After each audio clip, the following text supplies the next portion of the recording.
Yo, I don't know why I thought Buddha and Shiva got beef. They don't have beef. It's just like a conspiracy that I'm just, you feel me? I thought, but I was wrong. But now Buddha is up to fight, and um Brunda Hill, what's her name? Yeah, Brunhilde. There we go. It's so hard pronouncing her name, bro. Brunhilde, his little sister, is trying to help her out because she's starting to crack during pressure. Like, she's like, I've had 3 losses, man, and I'm trying to finally get a W, and I'm trying, and she feels real pressure. So her sister tried to like help her out, trying to figure out what she can do. She tried to get her a bandage because her sister was so mad with enrage. She literally punched like her like pin that opens the door, and like her hand started bleeding. So she went to go search for some bandages, and she overheard like the Heavenly Council like talking about like their disdain for Buddha and stuff like that. So she was eavesdropping a little bit, and then they caught her, and then Jack the Ripper ended up coming in just on time when they were about to gang up on her. You feel me? For like quote unquote eavesdropping, even though she was really looking for bandages, but she ended up low key eavesdropping so she could see if she could get any. She was like, any information can help. You know what I mean? And at the end of episode 10, they're going through all the list of the sisters at the end of like who's fought so far. And the ones that passed away, they're like in like the sleeping beautiful position. And the ones that obviously survived and are alive from after their battle, like their eyes are open and stuff like that, and they're alert. So I thought that was nice how they're like paying homage and showing you like the different sisters that have been fighting, just in case if you forgot, but also remembering them as well, because they're very, very important for humanity. Like, I wonder, who are y'all rooting for so far watching this series? Are y'all rooting for the gods, or are you rooting for humanity? I'm rooting for humanity because I love the Valkyrie sisters. Like, badass bitches, I'm always gonna, you feel me, support, you know? Yo, Buddha ended up hitting a curveball. He's gonna be fighting on behalf of the humans, and they're upset because originally Zeus ended up walking up on Buddha, bothering him while he was chilling, eating his snacks, whatever. And he was like, oh, I'm just saying hello, you know, making small talk or whatever. And he was like, what do you really want, nigga? And he was like, bro, I want you to fight. You feel me? In the competition, I was gonna ask you to fight. And he was like, okay, bet. I'll fight. You feel me? He tried to intimidate him into fighting, but he was like, I'll fight. I don't care. And he hit like a whole entire curveball and announced that, nigga, I'm not fighting for the gods. I'm fighting for humanity. Like, what? That's what I'm saying. Like, Buddha plays by his own rules. Like, he is very unserious. Like, and he does what he wants. And I felt like that ever since, like, low key kind of like mentioned like Buddha and like him helping out the Valkyrie sisters. So kind of why the trial of heaven is there is because like supposedly he's quote unquote committing treason, but is he really? Because think about Hercules, he was a demigod and he just happened to support the god. So it kind of is like a spade for a spade, bruh, in a sense. You know what I mean? Like, all right.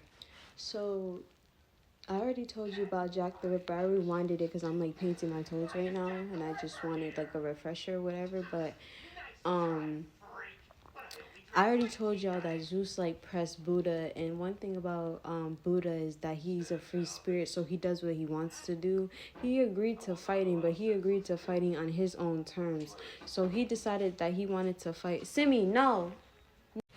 So he decided that he was going to fight for humanity, and at this time, ever since he did that, the dude that does the announcements, he said that that's not right, you're not allowed to do that, this is Ragnarok, you can't, as a god, you can't support humanity. So Zeus ended up saying, no, it's fine, it's all good, you know what I'm saying, he can fight.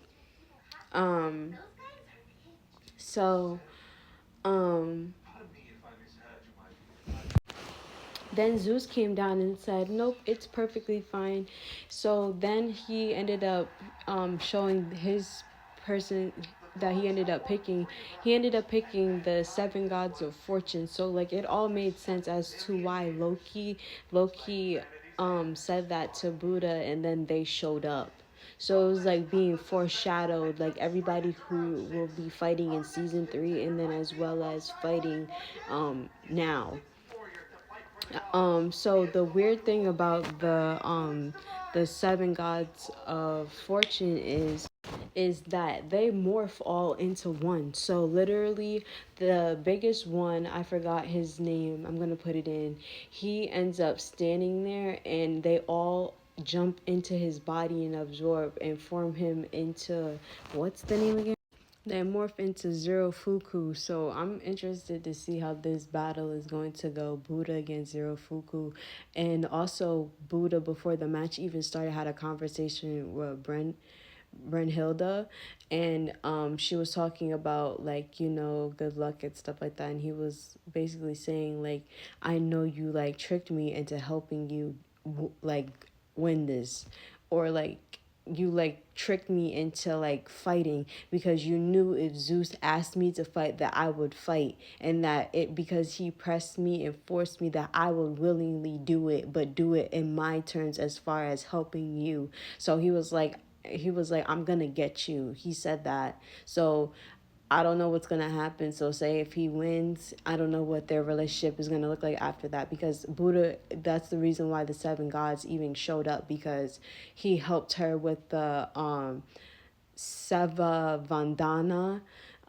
with the combining two souls. That's within Buddha's realm. So she must have gotten counsel for Buddha, and then because of that, like and then also she might have invited him and he showed up. So like she kind of like planned this whole thing out. And I told you Brunhilde is very strategical, so I'm not surprised. She's very tactful and isn't afraid to play dirty. That's what they say. She isn't. She wants to win. Like she is not afraid to play dirty. So let's see what this turns out to be. And zero Fuku is like he's kind of like scary. So, but his form before they all transform together isn't as bad. So I want to figure out how that even happened. And the beautiful thing about, like I said, they do the backstory. So let's see what's up with this. Episode 11, round 6. I know I mentioned this in the previous like section, but Buddha's drip is fire. Like his earrings and everything, his glasses, like the creators really did a good job with the detail of putting everyone's swag together. You know what I'm saying? Everyone looks good. You know what I'm saying? But I already told y'all my favorite, Jack the Ripper and him. They're best dressed. So Zerofuku has always been the true shape of the seven gods of good fortune. They were never like separate gods. It was always one god. Like that's just their cover up form for Zerofuku, because Zerofuku turned evil. Like, you feel me? He ended up going through something really terrible, which turned him, because he used to be known as the god of good fortune, but then he ended up becoming the god of like misery and stuff like that, and bad luck and shit like that. um so we're about to get into his life story of what turned him. He looks so happy and so jolly. So this is unfortunate. You know what I'm saying? This is gonna take a turn. I can already tell.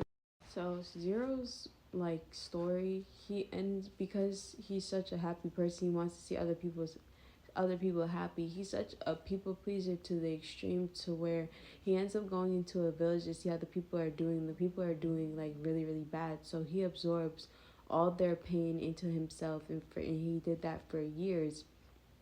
And he ended up taking on their pain, and he ended up soothing himself by thinking about like seeing them happy and stuff like that.